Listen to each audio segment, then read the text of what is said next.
2025년 12월 10일 수요 말씀. 보낸 자와 함께 하는 자는 이기리라. 본문 요한계시록 3장 12절. 이기는 자는 내 하나님 성전의 기둥이 되게 하리니 그가 결코 다시 나가지 아니하리라. 내가 하나님의 이름과 하나님의 성 곧 하늘에서 내 하나님께로부터 내려오는 새 예루살렘의 이름과 나의 새 이름을 그 위에 기록하리라. 할렐루야. 이번 주일에는 나와 함께 이기어라 라는 주제로 말씀했습니다. 오늘은 보낸 자와 함께하는 자는 이기리라 라는 주제로 연속 말씀합니다. 이 말씀은 정말 좋은 말씀입니다. 새벽에 추워서 목욕하기 어려웠는데 목욕하고 무릎을 딱 꿇으니 하나님께서 주신 말씀입니다. 이 말씀으로 이기고 승리하는 모두가 되기를 축원합니다. 말씀 시작하겠습니다.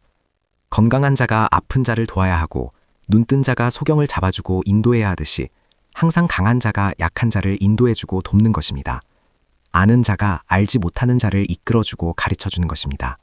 그와 마찬가지로 하나님이 보낸 자가 사망과 죄에서 사는 자들을 인도해주고 책임져야 합니다. 곧 의인이 죄인들의 죄를 대신하는 것입니다. 시대에 하나님이 보낸 자는 사명을 받았으니 구원할 자들을 구원시켜야 합니다. 고로 희생하고 죄를 대신해야 합니다. 그냥 두면 민족 세계가 멸망당합니다. 그가 안 하면 할 자가 없습니다. 아무리 의인이라도 죄를 대신하여 죄의 짐을 짊어지고 가니 사람들은 그를 죄인이라고 합니다. 예수님은 죄인 대신 십자가를 짊어지게 될 것을 아시고 누가 이 시대의 의인으로서 죄인들의 짐을 대신 지고 가며 누가 희생하며 죽음의 길로 죄인들을 살리러 가겠느냐 하셨습니다. 마가복음 10장 45절.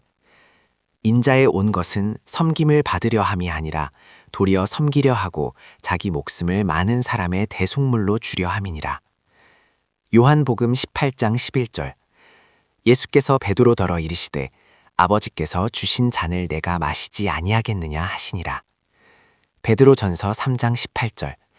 그리스도께서도 한 번 죄를 위하여 죽으사 의인으로서 불의한 자를 대신하셨으니 이는 우리를 하나님 앞으로 인도하려 하심이라. 어느 시대나 의인은 다 그러했습니다. 그러나 인자를 파는 자는 아예 나지 않음이 낫다고 하였습니다. 마태복음 26장 24절. 인자는 자기에게 대하여 기록된 대로 가거니와 인자를 파는 그 사람에게는 화가 있으리로다.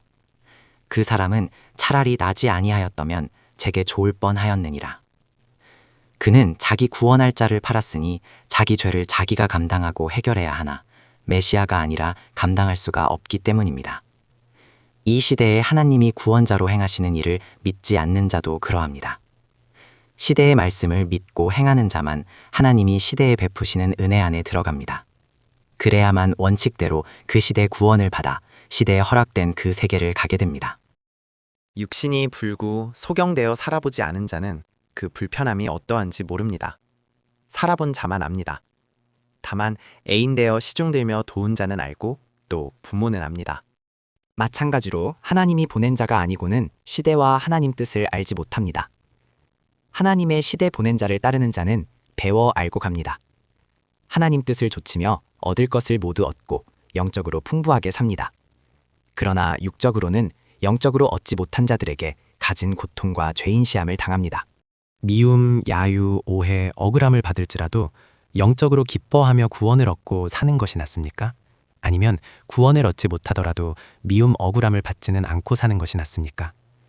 육의 것을 얻기 위해 고생하면서 배고프고 굶주리고 남을 원망하고 괴로워하고 가진 고통을 겪으며 결국 구원도 받지 못하고 사는 것이 과연 낫겠습니까? 예수님 시대 때 예수님을 믿고 사는 자들은 영적으로는 구원을 얻었으나 육적으로는 억울함, 죄인 시함을 받았습니다. 그러면서도 하나님 뜻을 이루고 살았습니다. 그리고 하나님은 죄인들을 심판하셨습니다. 구원을 얻지 못하고 고통받은 구시대를 보세요. 예수님 후 2000년간 계속 고통을 겪고 전쟁까지 하고 있습니다. 이 시대도 하나님 뜻을 좇은 자들은 영적으로는 구원을 얻었으나 육적으로는 오해와 억울함과 죄인 시함을 받고 갑니다. 그러나 2023년까지 이르러 이루고 나니 하나님은 지금 민족과 세계를 심판하고 계십니다. 세계적으로 불의하게 하던 자들을 심판하십니다. 가자지구 전쟁도 보세요. 2023년부터는 하나님이 이같이 하시니 그때까지 참고 이르는 자는 복 있다고 하신 것입니다. 해결해 주시기 때문입니다. 종교적으로 정치적으로 모두 보세요. 하나님이 모두 심판하고 행하고 계십니다. 의인들의 문제를 해결해 주시니 복 있다고 하신 것입니다. 왜 시대를 깨닫지 못합니까? 하나님이 나는 하나다 하셨습니다. 하나님은 한 분으로서 한 곳에만 속하시나니 어느 편에 계시는지 보기 바랍니다. 엘리야 시대 때는 엘리야 편의 선자만 살리시고 싹 죽게 하셨습니다. 열왕기상 18장 39절 40절. 모든 백성이 보고 엎드려 말하되 여호와 그는 하나님이시로다. 여호와 그는 하나님이시로다 하니 엘리야가 저희에게 이르되 바알의 선지자를 잡되 하나도 도망하지 못하게 하라 하매 곧 잡은지라. 엘리야가 저희를 기손 시내로 내려다가 거기서 죽이니라. 어느 시대나 그러했습니다. 소돔 땅에서도 하나님이 보낸 자의 편, 천사, 편의 선자만 살리시고 나머지는 모두 하나님이 싹 심판하시어 육도, 영도 죽게 하셨습니다. 창세기 19장 24에서 25절. 여호와께서 하늘, 곧 여호와에게로서 유황과 볼을 비같이 소돔과 고모라에 내리사 그 성들과 온 들과 성에 거하는 모든 백성과 땅에 난 것을 다 엎어 멸하셨더라. 유다서 1장 7절. 소돔과 고모라와 그 이웃 도시들도 저희와 같은 모양으로 간음을 행하며 다른 색을 따라가다가 영원한 불의 형벌을 받음으로 거울이 되었느니라. 이 시대도 그러합니다. 하나님은 하나님이 보낸 자 편이냐, 하나님과 다투는 자 편이냐를 보십니다. 하나님은 기회를 주시고 그 후에는 양과 염소 두 편으로 가르고 쪼개고서 심판하십니다. 그 후에는 없습니다. 생명으로도 영원히 가고 사망으로도 영원히 갑니다. 온 세상을 두고 그리하십니다. 가시나무나 과일나무나 불사르면 끝납니다. 그동안 기회를 그렇게도 주었습니다. 예수님은 그 속에 자기 형제가 있고 사랑하는 자가 있어도 누가 진정한 내 형제요 자매냐 하셨습니다. 마태복음 12장 48에서 50절. 말하던 사람에게 대답하여 가라사대 누가 내 모친이며 내 동생들이냐 하시고 손을 내밀어 제자들을 가리켜 가라사대 나의 모친과 나의 동생들을 보라. 누구든지 하늘에 계신 내 아버지의 뜻대로 하는 자가 내 형제여 자매여 모친이니라 하시더라. 주를 믿지 않으면 누구나 그것으로 끝입니다. 소경을 인도해줘도 뿌리치면 그는 끝납니다. 하나님이 약한 인생들을 돕고 인도하여 주시니 전심으로 해야 합니다. 하나님이 도와주셔도 싫어하면 어쩔 수 없구나 하십니다. 아픈 자를 고쳐주려 해도 본인이 싫다고 하면 자기가 병을 고쳐야 합니다. 구원도 본인이 싫다고 하면 하나님이 그럼 하늘도 끝이다. 내가 너희를 구원자 통해 직접 부르고 때로는 사람을 보내 구원하여도 본인이 행하지 않으면 하늘도 끝이다. 다른 자를 세워서 한다 하셨습니다. 구시대는 그렇게도 새시대 말씀을 불신하고 외면하며 예수님 육이 온다고 하더니 모두 소경이 되어 허무로 끝났습니다. 영계 가서 보세요. 하나님이 예수님 영과 새시대에 행하셨습니다. 그 증거로 섭리사가 세계적으로 천년 역사 실적을 세우며 성향 역사를 이루고 가지 않습니까? 새시대는 갈수록 창대하게 됩니다. 저 기성 구시대는 어두워집니다. 구시대 교회는 점점 사라지며 청중은 하나님의 새시대로 몰려옵니다. 이는 하나님이 행하시는 일입니다. 이스라엘 민족도 그러했습니다. 이스라엘 민족은 하나님을 믿으나 그 하나님이 예수님과 같이 새 시대를 행하시는데 몰랐습니다. 모르니 하나님이 행하신 일을 불신했습니다. 이 시대도 그러합니다. 예수님 영이 약속대로 새 시대에 오셔서 사람 통해 시대복음을 전하고 계십니다. 그런데 예수님을 믿는 자들이 구시대식으로만 생각하고 새 시대 사람들을 핍박했습니다. 새 말씀을 비진리라고 주장하고 살았습니다. 예수님은 제자들에게 너는 소경들을 그냥 두고 나를 따라라. 죽은 자들은 자기끼리 장사하게 두어라. 너는 거기 속하지 않았으니 나만 따라라 하셨습니다. 마태복음 8장 22절. 예수께서 가라사되 죽은 자들로 저희 죽은 자를 장사하게 하고 너는 나를 좇으라 하시니라. 이 시대도 그러합니다. 지금은 새 시대입니다. 구시대는 끝났습니다. 아무리 소경들이 소리치고 악인들이 소리치고 괴롭혀도 하나님 성령 성자 예수님은 시대 뜻 길을 가는 자들을 시대 사명자와 함께 인도하셨습니다. 이미 역사를 펴고 있습니다. 나라와 세계로 뜻을 이루었습니다. 하나님은 때가 되면 비를 내리시니 저마다 뿌린 대로 심은 대로 거둡니다. 과일나무도 곡식도 가시나무도 뿌린 대로 심은 대로 거둡니다. 주식도 투자하여 뿌린 대로 거둡니다. 옛 시대의 기성에 뿌린 자는 기성에 해당하게 거두고 새 시대에 뿌린 자는 새 시대에 해당하게 100배, 1000배 거둡니다. 하나님 앞에 행한 대로 거둡니다. 썩은 자는 썩은 것을 거두고 의로운 자는 의로움을 거둡니다. 이같이 자기 행위대로 거둡니다. 사람들은 자기 양대로 받고 그로 만족하고 기뻐합니다.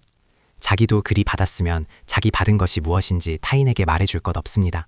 그들도 자기가 구하여 받고 받은 것에 빠져 기뻐 삽니다. 그러니 그들을 그냥 두고 자기 것이나 챙기면 됩니다. 새 시대는 구 시대보다 1000배, 10,000배 했으니 자신이 새 시대에서 행하면 그에 해당하게 받을 것을 알고 행해야 합니다. 알면 구 시대에서 자기 거둘 것도 버리고 쫓아와 자기도 달라고 애원합니다. 그러되 그것을 도적같이 취해가려 하기도 합니다. 하나님은 모두 한계를 정해놓고 살게 하셨습니다. 자기 것만 보고 살면 됩니다. 저마다 뿌린 것을 때가 되면 거둡니다. 고로 남의 것 탐내지도 말고 오해하지도 말아야 합니다. 하나님은 내 것은 나 하나님이 쓰는 것이다. 고로 거두면 나 하나님을 위해 써라 하십니다. 아멘. 모두 하나님께 받고 힘내서 하라고 글을 쓸 때 하나님은 말씀하셨습니다. 악인들이 모기같이 뜯어먹으려 날아온다. 모기들이 자기 것 먹게 그냥 두라. 고생하여 자기 것 먹고 살게 하셨습니다. 보화는 자기 수고로 얻은 자기 것입니다. 타인에게 말할 것 없습니다. 그들은 보화에 관심 없습니다. 그저 농사나 짓고 그것들만 거두어 먹고 만족할 자들입니다. 주인이 따로 있습니다. 하나님이 주신 것은 곧 받은 자의 것입니다. 그런데 자기 마음이 선하다고 불쌍하다 하며 자기 것을 타인에게 주려고 잔치집에 오라고 하면 안 됩니다. 잔치하다가 그가 주인을 죽이고 모두 뺏어갑니다. 오직 하나님 것입니다. 하나님이 받은 자와 함께 눈물로 씨 뿌리고 사경을 헤매면서 심정 태우고 애간장을 다 태우셨습니다. 받은 자는 자기 수고의 대가니 받은 것들을 나팔불지 말아야 합니다. 시대가 악해서 의인까지도 변질하여 악인이 되어 의인들을 괴롭힙니다. 하나님이 영적인 축복도 육적인 축복도 너만 가지고 있어라 라고 성령과 말씀하셨습니다. 하나님이 다 알고 조치하십니다. 자기 보화는 자기만 가지고 기뻐해야 합니다. 사람은 만드는 대로 됩니다. 하나님도 우리의 각 사항이나 어떤 일들에 대해 만드는 대로 행한 대로 주십니다. 단 하나님은 여건이 되고 때가 돼야 주십니다. 성령 사랑의 평강을 빕니다. 말씀 마치겠습니다.